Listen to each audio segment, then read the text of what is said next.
Hi guys, it's Devin and welcome to me and Danny's big vlogging channel. We're so excited and I know Danny really wants to go viral, so just like and subscribe. so anyways, a lot of my vlogs will be focused on what Lee was trying to say about racism in the novel, as well as I'll be making connections between like this novel and then any other novels we read in class or just other pieces of literature or whatever, just making connections between them, while Danny's vlogs will be more focused on the history of racism and racism today in America, because To Kill a Mockingbird, racism is one of the biggest themes that Harper Lee is trying to put across, and Harper Lee's the author. So yeah, to get started, that's what I'll be doing today. So one of the main points she's trying to get across is racism, obviously, and she really expresses this in her novel, like all throughout the novel. And I think sometimes people don't even catch it, how often she puts it in her novel until there's obvious examples of it in a way. But she really starts incorporating this theme in chapter 1.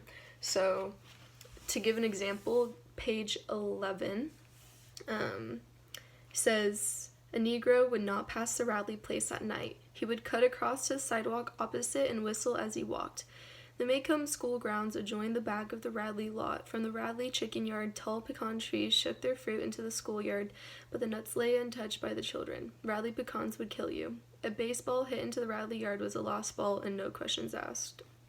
So this is obviously like a small example of it, but I think the point is she quickly just puts that little piece of information in there. It says little as a sentence. A Negro would not pass Riley Place at night. He would cut across to the sidewalk opposite and whistle as he walked. And then she explains the rest of it, and then she explains more of the Radleys as we go down. She says the misery of the house began many years before Jem and I were born. The Radleys, welcome anywhere in town, kept to themselves.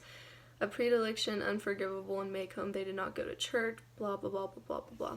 And so I think she adds that little bit of information and then carries on like it's really no big deal. But in this novel, and Scout's obviously the narrator, and she's given us the whole lowdown of what her hometown's like and how it's run and what her family's like. We learn of Atticus, her uncle, her ancestors, how they even got to Maycomb in the first place.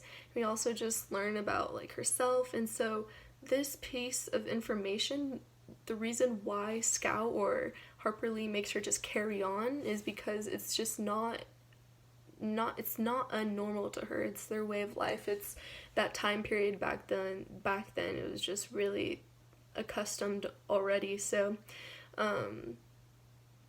I guess with this little piece of racism already in the beginning of the novel, we're questioned with a lot of what Harper Lee's trying to say. If we have no knowledge of what she's trying to say about racism before we read it, it's like, will there be more details on this, or was that just like one quick little theme, or is she saying the blacks in a way need to be protected by the whites, or is she saying they need to be relied on by the whites, or vice versa, or what's so dangerous, really, like what is she saying overall? And so it can be really hard to tell at this point, because even though Scout describes their family as successful, with Atticus being a lawyer and then her uncle being a medical student and being them two being the first ones to really make a career out of themselves, you go into chapter 2, page 27 actually.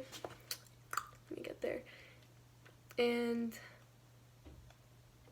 they obviously sound really successful, but then Scout and Atticus are having this conversation where she says, "Why does he pay you like that?" I asked. "Because that's the only way he can pay me. He has no money."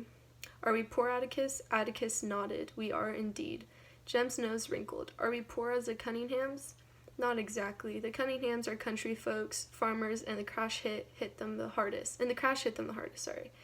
And then he goes on to say, Atticus said professional people were poor because the farmers were poor, and so forth. So,